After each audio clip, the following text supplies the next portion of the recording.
Hey guys, we got a machining project today. Purchased this clamp off of eBay. This is going to be for my steering damper for the Rob North Triple. We're going to bore out the ID of this hole so it fits over the frame. Currently it's 31 millimeters and we have to bore it to 1 1/4 inches. Let's head over to the frame, get our proper dimensions, then we'll go to the jet mill and do some boring. Alright, so using my Mitutoyo caliper, we're going to measure the OD of the frame and we get about 1.250, and then we're going to measure in this area here and we get about 1.255.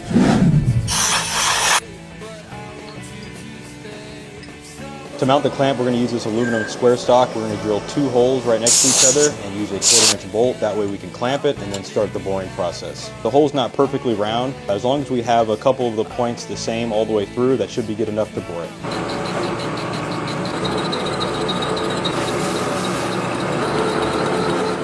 Now that we have the hole bored to 1 1/4 inches, we're going to add a center punch. So when we remove the cap, everything stays in the same location.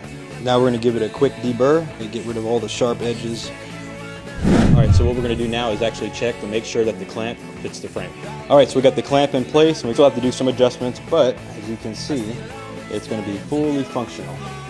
And that's going to wrap up today's video. Thanks for watching.